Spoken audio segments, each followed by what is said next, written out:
These individuals shared a philosophy that focused on the principle that people with disabilities and illness have a right to partake in tasks and events of everyday life in order to restore a sense of well-being. This led to the idea that through engagement in occupation, healing can occur.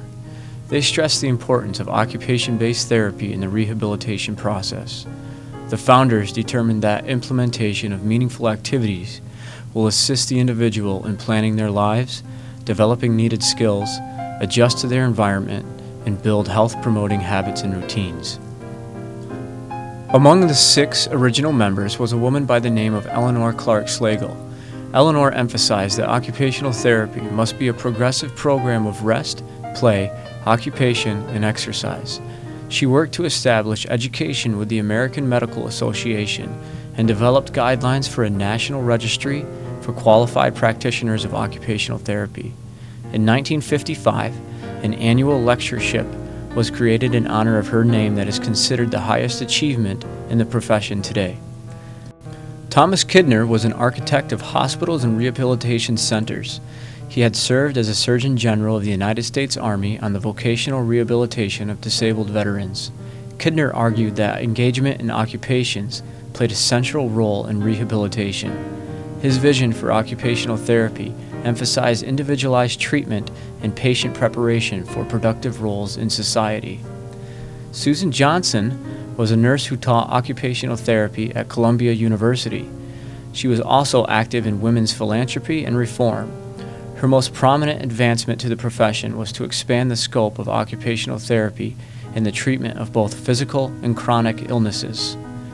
George Barton was an architect who took an interest in how work and occupational retraining could therapeutically help people regain their health and well-being. He organized and ran the Consolation House in Clifton Springs, New York with this in mind. He is known for coining the term occupational therapy. He was the first president of the AOTA and an avid proponent of occupation as a therapeutic tool.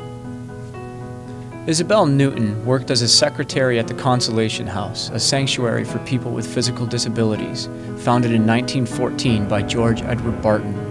Isabel accompanied Mr. Barton to Clifton Springs to attend the meeting. She later married George Barton. William Rush Dunton was a medical doctor who recognized the multidimensional aspect of occupational therapy, which combined the efforts of medicine, mental hygiene, recreation, social science, as well as vocational education.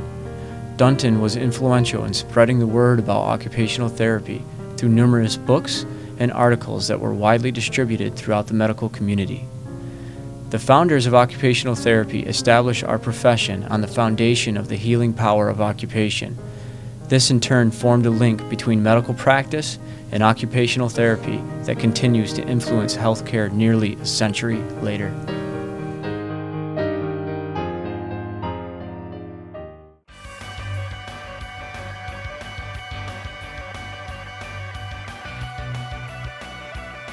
A group of 6 occupational therapy students gathered together to discuss the importance of following the founders' footsteps and advocating for the profession of occupational therapy.